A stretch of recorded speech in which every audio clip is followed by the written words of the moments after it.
ನಮಸ್ಕಾರ ಸ್ನೇಹಿತರೆ, welcome to my channel. Zero public watch hours ಯಾರಿಗೆಲ್ಲ ಸಮಸ್ಯೆ ಆಗ್ತಾ ಇದೆ ಅದ್ರ ಬಗ್ಗೆ ತಿಳ್ಕೊಳ್ಳೋಣ. ನಮ್ಮ ಚಾನಲ್ನ ಇನ್ನೂ ಯಾರು ಸಬ್ಸ್ಕ್ರೈಬ್ ಮಾಡಿಲ್ವಾ, ಈ ಕೂಡಲೇ ಸಬ್ಸ್ಕ್ರೈಬ್ ಮಾಡ್ಕೊಳ್ಳಿ.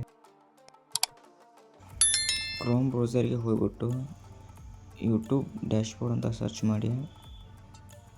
ಅದು ಯೂಟ್ಯೂಬಿಂದ ನಿಮ್ಮ YT ಸ್ಟುಡಿಯೋಕ್ಕೆ ಹೋಗುತ್ತೆ. ಕ್ರೋಮ್ ಬ್ರೌಸರಲ್ಲಿ YT ಸ್ಟುಡಿಯೋ ಈ ಥರ ಓಪನ್ ಆಗುತ್ತೆ. ಮೊದಲು ನೀವು ಇದನ್ನು ಡೆಸ್ಕ್ಟಾಪ್ ಸೈಟಲ್ಲಿ ಇಟ್ಟಿರಬೇಕು.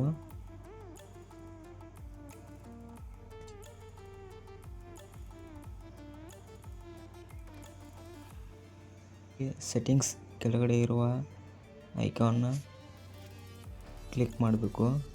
ಇಲ್ಲಿದೆ ನೋಡಿ, ಕ್ಲಿಕ್ ಮಾಡಿ.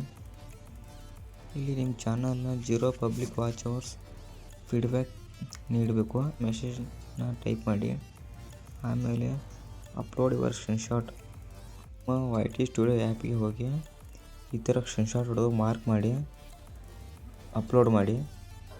ಆಮೇಲೆ ಇರೋ ಬಟನ್ನ ಕ್ಲಿಕ್ ಮಾಡಿ.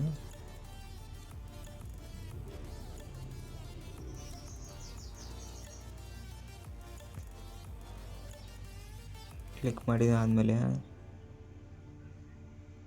ಸೆಂಡ್ ಅಂತ ಇದೆಯಲ್ಲ, ಅಲ್ಲಿ ಕ್ಲಿಕ್ ಮಾಡಿ. ಆಮೇಲೆ ಒಂದು ವೀಕ್ ಬಿಟ್ಟು ನಿಮ್ಮ YT ಸ್ಟುಡಿಯೋಗೆ ಬಂದು ನಿಮ್ಮ zero public watch hours data update ಆಗಿರುತ್ತೆ. ಇಲ್ಲಿ ಅರ್ನ್ ಅಂತ ಸಿಂಬಾಲ್ ಇದೆಯಲ್ಲ, ಅಲ್ಲಿ ಕ್ಲಿಕ್ ಮಾಡಿ. ಒಂದು ಜೀರೋ ಪಬ್ಲಿಕ್ ವಾಚ್ ಅವರ್ಸ್ ತೋರಿಸ್ತಾ ಇರಲಿಲ್ಲ. ಆಮೇಲೆ ಮೇಲ್ ಮಾಡಿದ ಮೇಲೆ ಇವಾಗ ನೋಡಿ, ಜೀರೋ ಪಬ್ಲಿಕ್ ವಾಚ್ ಅವರ್ಸ್ ಮತ್ತು ಶಾರ್ಟ್ ವ್ಯೂಸ್ ತೋರಿಸ್ತಾ ಇದೆ. ಈ ವಿಡಿಯೋ ನಿಮಗೆ ಇಷ್ಟ ಇದ್ದರೆ ಲೈಕ್ ಮಾಡಿ, ಶೇರ್ ಮಾಡಿ, ಸಬ್ಸ್ಕ್ರೈಬ್ ಮಾಡಿ.